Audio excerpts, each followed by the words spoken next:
Welcome to the Massachusetts Anomalous Light Research Project by me, Damien Nickelbod.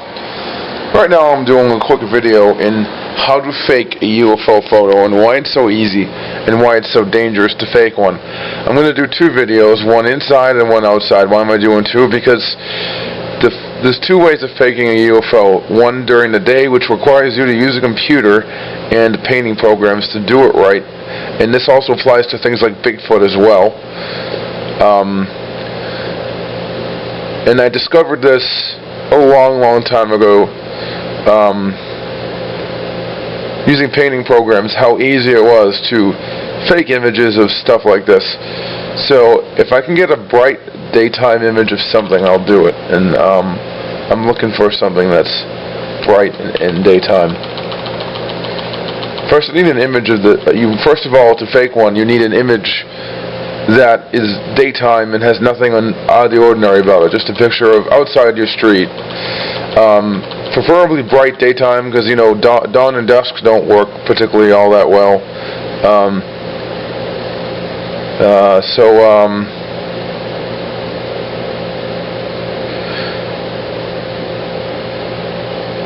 Fake UFO, no.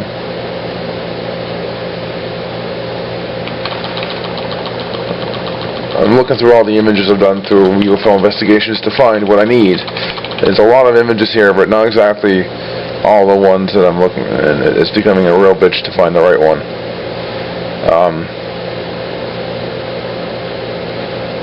Let's see here. I gotta have something in here that's daytime. Haha!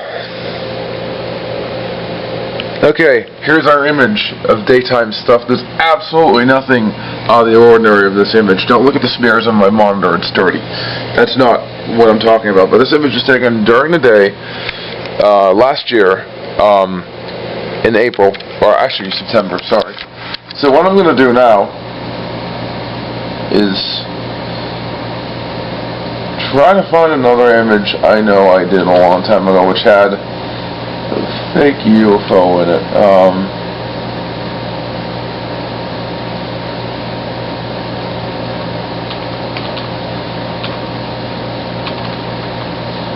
Let me see if I can find this image. UFO. It's going to be in here somewhere. No.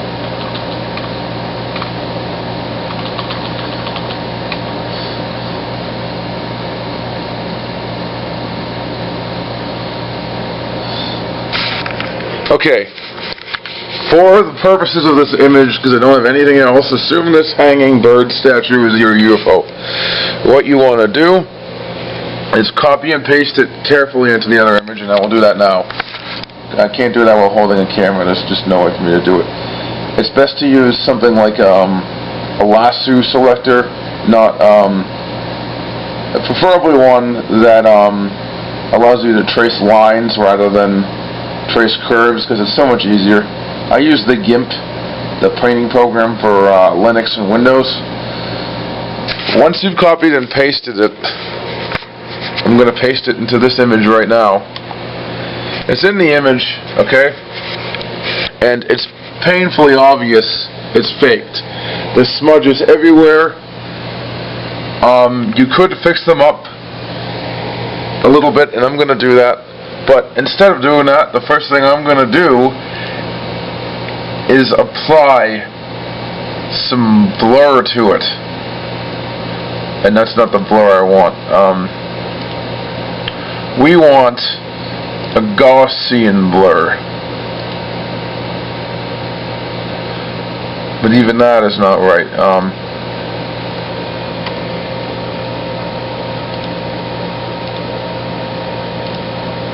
I'm going to save it because that won't work right.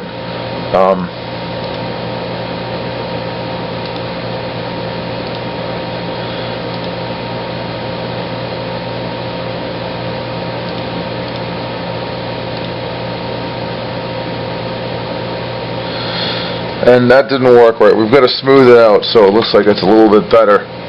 So I'm going to use the finger brush on my painting program to smooth out these black lines to make them a lot less obvious that they're faked. I mean, they're there. I didn't do a really good job copying and pasting this, and This makes it a lot more authentic that it's there. But the real trick to make it look authentic is to smooth out these lines so it looks a little bit more authentic. This one is problematic right there. That one is an issue. What we need to do is we need to blur it big time. So we're going to blur it like it's an old-fashioned Bigfoot photo. Hopefully this isn't too much. Okay?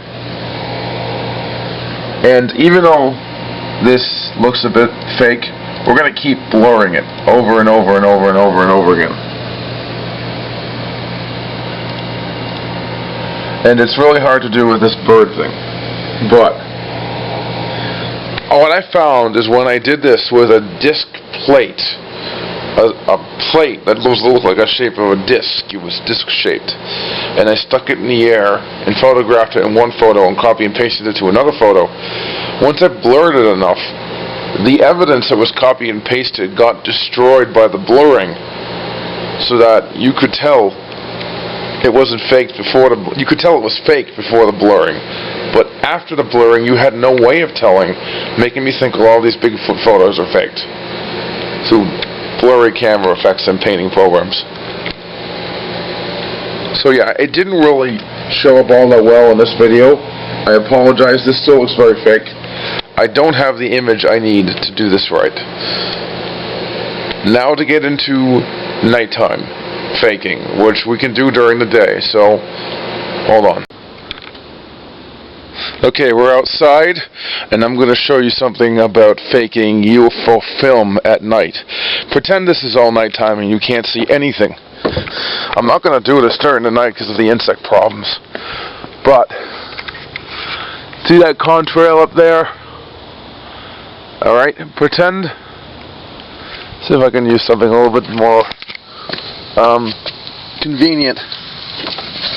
It's very bright out, and I don't want to do anything on the right hand side. But pretend there's a light somewhere up there, right where my finger is. There's a tip of my finger, there's a light. During the day, when I move my finger around, or move the camera around anyway, pretend this is a star, and I'm faking the UFO using a star. Just go with me on this. During the day, you can tell when I'm moving the camera that I am moving the camera. When it's nighttime, it's so dark you can't see any frame of reference to prove that the camera is moving and not the light. So, pretend my finger is up there and it's nighttime and you can't see anything but the light at the tip of my finger that's supposed to be there. When I move the camera around and shake it around like this, you can't tell it's faked. And I looked at tons of UFO footage online to look at this, and a lot of UFO footage seemed authentic because it was filmed really well, but plenty of UFO footage I saw had shaky cam issues. Now, I'm not calling all of that faked. I'm just saying using that is so easy to fake UFO film.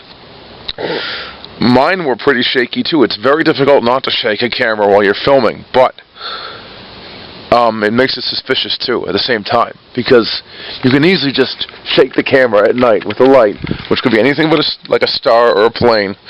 Shake it around and make it look like the plane is moving like crazy. As long as there isn't any other frame of reference around in your image to prove that the camera is moving and not the object, you can make it look like the object is moving. So don't trust photographic evidence right away. Analyze it closely to see if there's any evidence it's been faked. I will tell you right now, just trust me on this, that any evidence I post on tpa222.wordpress.com is authentic. I don't fake it. I only fake it for educational purposes to show you that faking is pathetically easy. And with a painting program, anything is doable. Imaging editing program, I could do it very easily with video editing if I wanted to. But I'm just saying, don't trust evidence off the bat just by looking at it. It's so easy to fake stuff these days. I did tests with Bigfoot pictures. Pictures of lots of different cryptids. I copied them and pasted them into other images that didn't have them, blurred them significantly. They looked like they were authentic photos, even though they were blurry. It's so easy to fake stuff. So it's like, don't trust the images out there. Just because they look authentic doesn't mean they are. Now let's get to the meat of this episode. I'm going to talk a little bit about the weird UFO I saw the other night. The one I filmed and put on YouTube, and now it's all over a UFO site now, which is awesome. Hasn't got a lot of views, but it will. I guarantee you it will.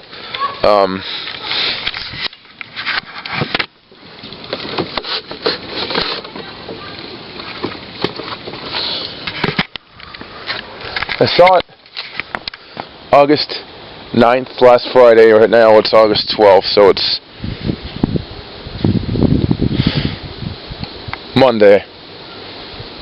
Yeah, it's Monday. I saw it right over here. To me, I swear the thing was moving right and left, like going like this, then going like this, and then doing this, but very small increments like this. I couldn't tell though, because in the footage, I was shaking the camera a lot and moving it right and left just to compensate, and I wasn't trying to do that.